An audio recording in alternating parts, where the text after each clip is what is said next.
Hello అండి. బుజ్జి బుజ్జిగా ఉన్న మన లియో గడి చిన్నప్పుడు ఫోటోలు ఇంకొన్ని దొరికాయండి. చూసి నవ్వుకుంటారని వీడియో పెడుతున్నాను. చూడండి ఎంత క్యూట్‌గా బుజ్జిగా చూస్తున్నాడో. ఇప్పుడు నాకు తెలీదండి బెల్ట్ వేసి ఉంచకూడదు. అంటే ఇప్పుడు వాటికి ఫ్రీడమ్ ఉండాలని తీసేస్తున్నాను కానీ, అప్పట్లో పొట్టిగా చిన్నగా ఉండేవాడు కదా! మెడలో ఏదైనా ఉంటే బావుంటుందన్నట్టుగా బెల్ట్ వేసేసేదాన్ని. బోసిగా ఉంది మెడ అన్నట్టుగా. స్టార్టింగ్‌లో అయితే ఒక 1 మంత్ రిబ్బన్ కట్టేదాన్నండి. సాటిన్ రిబ్బన్ ఉంటుంది కదా! అది కట్టేదాన్ని. ఇవి సెకండ్, థర్డ్ మంత్ ఫోటోస్ అనమాట. చూడండి ఎంత క్యూట్‌గా ఉన్నాడో.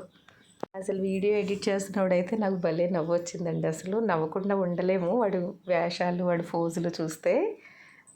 అందుకే మీరందరూ కూడా చూసి కాసేపు నవ్వుకుంటారని పెడుతున్నాను. బుజ్జిగా ఉండేవాడండి. కాళ్ళు అసలు పింక్ కలర్‌లో పడుకున్నప్పుడు భలే క్యూట్‌గా ఉండేవాడు. చూసి బుజ్జి లియో గాడు ఎలా ఉన్నాడో కామెంట్ సెక్షన్‌లో చెప్పండి.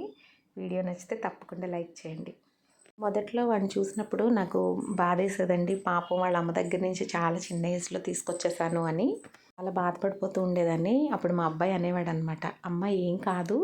వీడు నిజంగా వాళ్ళ అమ్మ దగ్గర ఉన్నా కూడా వాళ్ళ అమ్మాయి గెంటేసేది వీడి అల్లరి చేష్టలకి. నువ్వేం బాధపడకు" అని.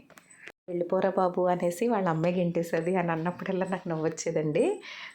నన్ను నవ్వించడం కోసం మా అబ్బాయి అనేవాడు గానీ, నిజంగానే నిజమండి. వీడి చేష్టలకి వాళ్ళ అమ్మ అయితే ఈ పాటికి ఎప్పుడో బయటకి గెంటేసేది. అంత అల్లరి చేస్తాడు.